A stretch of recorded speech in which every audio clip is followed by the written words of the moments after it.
I feel nauseous, believe me. Never had a lot of shit come easy. Had to work hard, struggle just to be me. Had to rise up just so they could see me. Did what I had to do just to feed me. And what was left over I put towards my dreaming. But the only thing in life that has meaning are the things you gotta work for, believe me.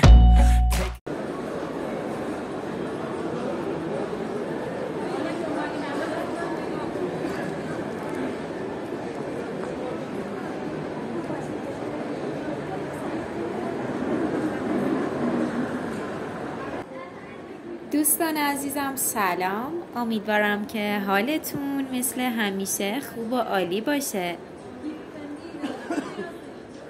خب امروز اومدم به مرکز خرید کوروش، همون کوروش مال معروف اتوبان ستاری، و اینکه امروز اومدم ببینیم که اینجا چه خبره و اینکه چند روز مونده به عید نوروز، ببینیم که مرکز خریدها چه خبر و شلوغی مرکز خریدها رو براتون ویدیو بگیرم. خب الان تقریبا ساعت 5:30 بعد از ظهر هستش و خب همینطور که میبینید خیلی هم کوروش مال به اندازه خیلی از تایم‌های دیگه خب شلوغ نیست و اینکه نمیدونم واقعا باید گفتش که به خاطر گرونی بیش از حد پوشاک این مرکز خرید هستش یا اینکه به خاطر تایمش. خب تقریبا همه شما عزیزان میدونید که مرکز خرید کوروش اجناس و پوشاکش واقعا گرون هستش و اینکه اکثریت برندها رو داخل این مرکز خرید میتونید پیدا کنید و خب تقریبا میتونم بهتون بگم که داخل خود پاساژ و این مرکز خرید شلوغ بود، اما تقریبا همینطور که تو ویدیو دارید نگاه میکنید داخل مغازه ها واقعا خیلی خلوت هستش و میشه گفتش که تقریبا فروش خیلی از پوشاک این مرکز خرید نصف شده. پیشنهاد میکنم که حتما همراه من باشید تا ببینیم مرکز خرید کوروش چه خبره. اگر که ویدیوی من رو دوست داشتید ممنون میشم که لایک کنید و مثل همیشه کانال من رو مورد حمایت خودتون قرار بدید و سابسکرایب کنید.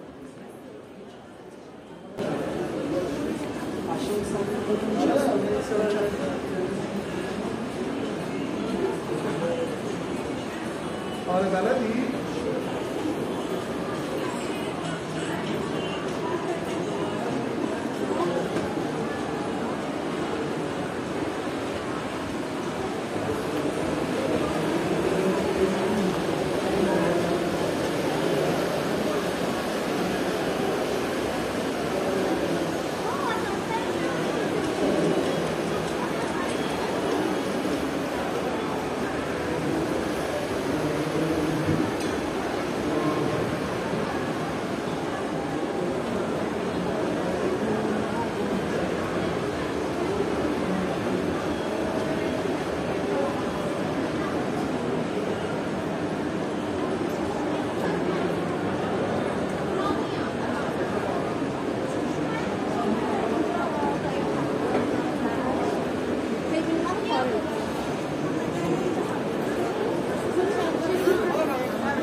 Gracias.